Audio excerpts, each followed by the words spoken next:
DElEd परीक्षा प्रश्न पत्र 2024 प्रथम सेमेस्टर सामाजिक विज्ञान की कक्षा में आप सभी लोगों का स्वागत। 2022, 23, 24 तीन पेपर अगर बढ़िया तरीके से पढ़ के चले जाइएगा तो 50 में 50 नंबर आ जाएगा। चलिए पहले प्रश्न के साथ, राज तरंगिणी ग्रंथ की रचना किसने की थी? राज तरंगिणी ग्रंथ की रचना जो है कल्हड़ ने की थी। किसने? कल्हड़ ने की थी। और राज तरंगिणी में जो है कश्मीर देश के राजाओं के इतिहास का वर्णन है। कल्हड़ की राज तरंगिणी में कश्मीर देश के राजाओं के इतिहास का वर्णन है। यह प्रश्न अत्यंत महत्वपूर्ण है, याद कर लीजिएगा। अगला है, नील नदी के किनारे किस सभ्यता का विकास हुआ? बहुत इंपॉर्टेंट है। मिस्र की सभ्यता को नील नदी का वरदान कहा जाता है। नील नदी के किनारे किस सभ्यता का विकास हुआ? तो नील नदी के किनारे मिस्र की सभ्यता का विस्तार हुआ और विकास हुआ। मिस्र की सभ्यता को नील नदी का वरदान कहा जाता है। भैया 0 डिग्री अक्षांश रेखा को किस नाम से जाना जाता है? मैं एक बार फिर बता रहा हूं, एकदम इंपॉर्टेंट है। पृथ्वी के जस्ट बीचों बीच खींचे जाने वाली रेखा, इसके 3 नाम हैं। 0 डिग्री अक्षांश, 0 डिग्री अक्षांश, इसका नाम भूमध्य रेखा है और इसका नाम विषुवत रेखा है। इसके 3 नाम हैं। और ये किधर से किधर की तरफ? पश्चिम से पूर्व की तरफ खींची जाती है। संसार का सबसे बड़ा महाद्वीप आप सभी लोगों को मालूम होगा। महाद्वीप इसके पहले भी मैं बता चुका हूं। एशिया, एशिया के बाद अफ्रीका, अफ्रीका के बाद उत्तरी अमेरिका, दक्षिणी अमेरिका, अंटार्कटिका, यूरोप और ऑस्ट्रेलिया। संसार का सबसे छोटा महाद्वीप ऑस्ट्रेलिया। संसार का सबसे बड़ा महासागर, 5 महासागर हैं। पैसा प्रशांत महासागर, ए से अटलांटिक महासागर, आई से हिंद महासागर, आई से इंडिया होता है, इस नाते हिंद महासागर। यस से दक्षिण महासागर, ए से आर्कटिक महासागर और संसार का सबसे छोटा महासागर जो है आर्कटिक महासागर है। बहुत इंपॉर्टेंट। प्रथम भारतीय अंतरिक्ष यात्री कौन थे? एकदम आपको याद रहना चाहिए। प्रथम भारतीय अंतरिक्ष यात्री राकेश शर्मा, स्क्वाड्रन लीडर राकेश शर्मा, आप अंतरिक्ष यात्री राकेश शर्मा। पंचायती राज व्यवस्था की निम्नतर स्तर की संस्था, बलवंत राय मेहता ने पंचायती राज व्यवस्था में त्रिस्तरीय कहा। पहला ग्राम पंचायत, दूसरा क्षेत्र पंचायत, तीसरा जिला पंचायत। तो पंचायती राज व्यवस्था की निम्नतर स्तर की संस्था कौन है? ग्राम पंचायत। चलते हैं अगले प्रश्न की तरफ। अगला प्रश्न, जिले के कामकाज देखने का मुख्य अधिकारी कौन होता है? भैया जिले के कामकाज को देखने वाला मुख्य अधिकारी डीएम होता है, जिसको जिलाधिकारी कहते हैं। नासा, फिर पूछा नासा की स्थापना कब हुई थी? नासा वाशिंगटन डीसी में है, अमेरिका की अंतरिक्ष एजेंसी है। इसकी स्थापना बेटा आप याद कर लीजिएगा, 29 जुलाई 1958, 29 जुलाई 1958। अर्थशास्त्र धन का विज्ञान है, यह कथन किसका है? एडम स्मिथ का है। अर्थशास्त्र धन का विज्ञान है, एडम स्मिथ का कथन है। अगला प्रश्न, मेसोपोटामिया सभ्यता किस नदी घाटी में विकसित हुई? याद कर लीजिएगा, मेसोपोटामिया सभ्यता दजला और फरात नदियों के घाटी में विकसित हुई थी। मेसोपोटामिया सभ्यता दजला और फरात नदियों की घाटी में विकसित हुई थी। ये दजला और फरात नदियां वर्तमान समय में इराक देश के आसपास हैं। मेसोपोटामिया का क्षेत्र वर्तमान समय में इराक देश के आसपास है और यह सभ्यता दजला और फरात नदियों की घाटी में विकसित हुई थी। अगला प्रश्न है, ऋग्वेद में कितने मंडल हैं? बहुत इंपॉर्टेंट है, 10 मंडल हैं और 10वें मंडल में पुरुष सूक्त का वर्णन है। ऋग्वेद में कितने मंडल हैं? 10 मंडल हैं। अगला प्रश्न, जैन धर्म के संस्थापक कौन थे? भैया एकदम याद कर लीजिएगा, जैन धर्म के संस्थापक के रूप में पहले जैन तीर्थंकर ऋषभ देव का भी नाम आता है। 24वें और अंतिम तीर्थंकर भगवान महावीर स्वामी दोनों को माना जाता है। जैन धर्म के संस्थापक के रूप में ऋषभ देव आदिदेव भगवान ऋषभ देव और भगवान महावीर स्वामी दोनों को माना जाता है। जैन धर्म के 24वें और अंतिम तीर्थंकर कौन थे? अब की बार आ रहा है। 24वें और अंतिम तीर्थंकर महावीर स्वामी थे। अब पहले तीर्थंकर कौन थे? ऋषभ देव थे। चलते हैं अगले प्रश्न की तरफ। पुराणों की संख्या कितनी है? वेदों की संख्या 4 है, उपनिषदों की संख्या 108 है, पुराणों की संख्या 18 है। सबसे प्राचीन पुराण कौन सा है? सबसे प्राचीन पुराण मत्स्य पुराण है। मानचित्र के कितने घटक होते हैं? मानचित्र के मुख्यतः 3 घटक होते हैं। पहला, मानचित्र में दूरी का बड़ा महत्व होता है, मानचित्र में दिशा का बड़ा महत्व होता है, मानचित्र में प्रतीकों का बड़ा महत्व होता है। ये क्वेश्चन अब की बार आ रहा है। मानचित्र के मुख्यतः 3 घटक होते हैं, दूरी, दिशा और प्रतीक। दूरी, दिशा और प्रतीक। इसरो का मुख्यालय बहुत इंपॉर्टेंट है। इसरो का मुख्यालय कहाँ है?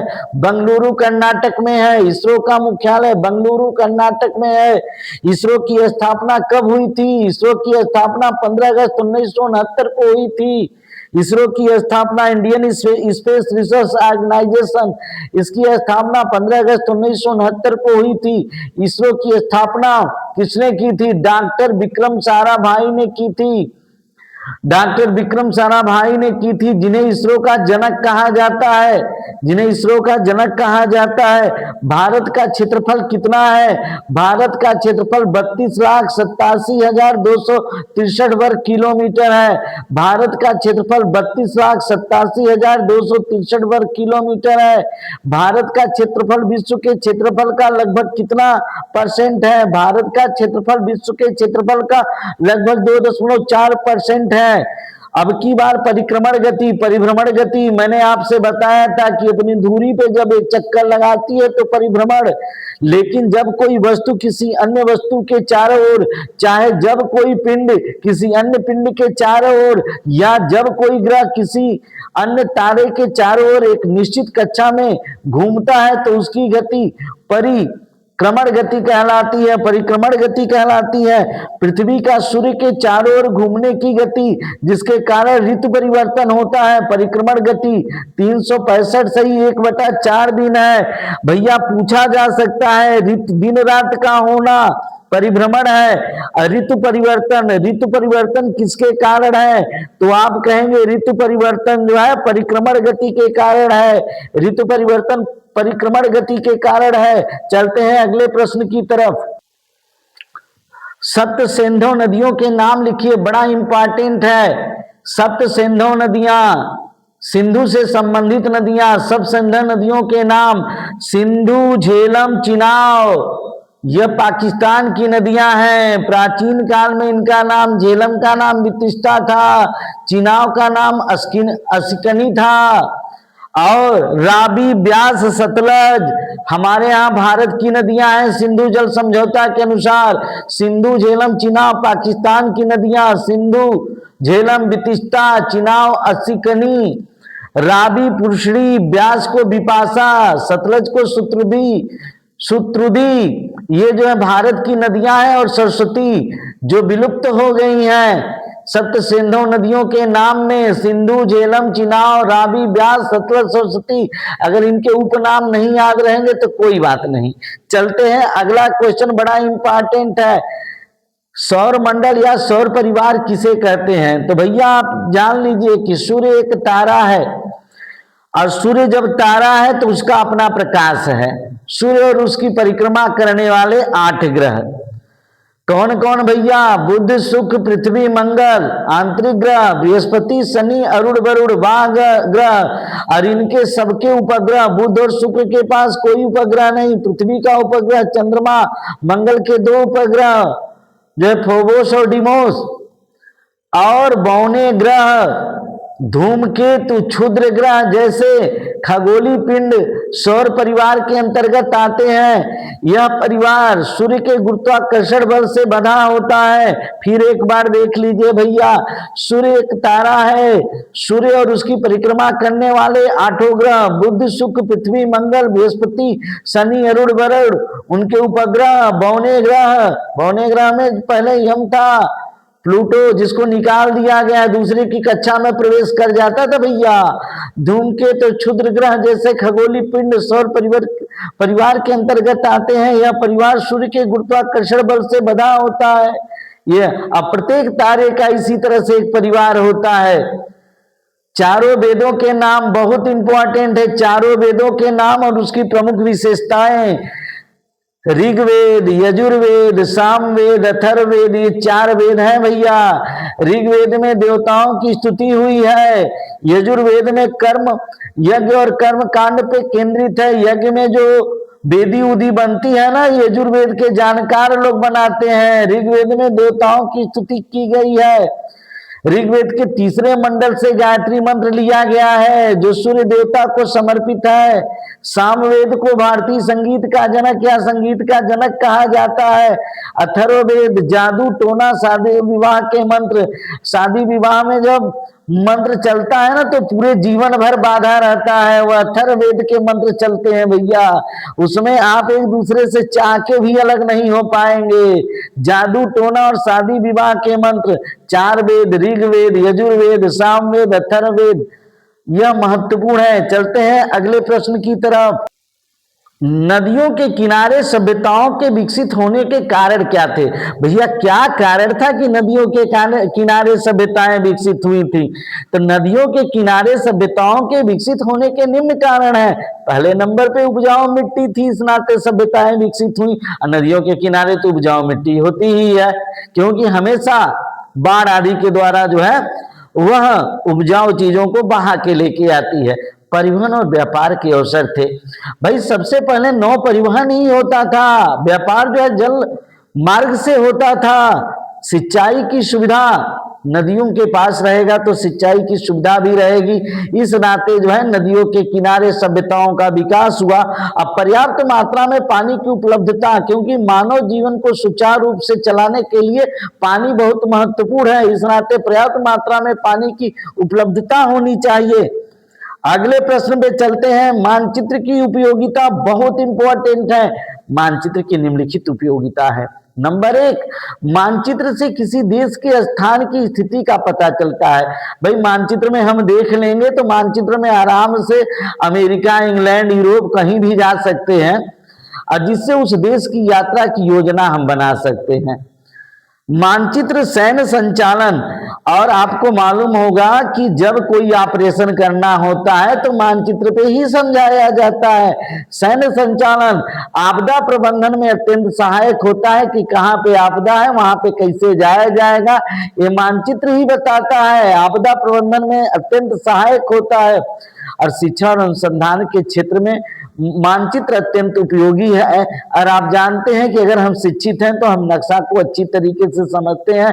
अनुसंधान के क्षेत्र में भी जो है मानचित्र अत्यंत उपयोगी है।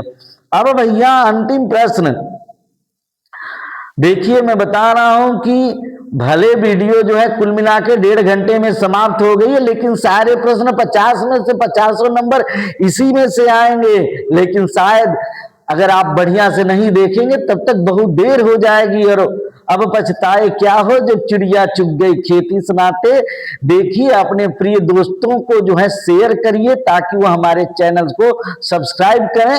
और यूजफुल वीडियो अब मात्र 1.5 घंटे की क्लास में, ओनली 1.5 घंटे की क्लास में बीटीसी फर्स्ट सेमेस्टर का, डीएलएड फर्स्ट सेमेस्टर का पूरा सामाजिक विषय जो खत्म हुआ। यहीं से पेपर बनेगा। भारत के पड़ोसी देश और उनकी राजधानियां बड़ी इंपॉर्टेंट है। बीसीपीएन एमबीए, बी से बांग्लादेश, राजधानी ढाका, सी से चाइना, चाइना की राजधानी बीजिंग, याद कर लीजिएगा। वो 5 ही देश पूछा, उनकी राजधानी मैं सबको बता रहा हूं। पी से पाकिस्तान, उसकी राजधानी इस्लामाबाद, एन से नेपाल, राजधानी काठमांडू, म्यांमार, म्यांमार की राजधानी नेपिडा, भूटान की राजधानी थिम्पू, अफगानिस्तान की राजधानी काबुल।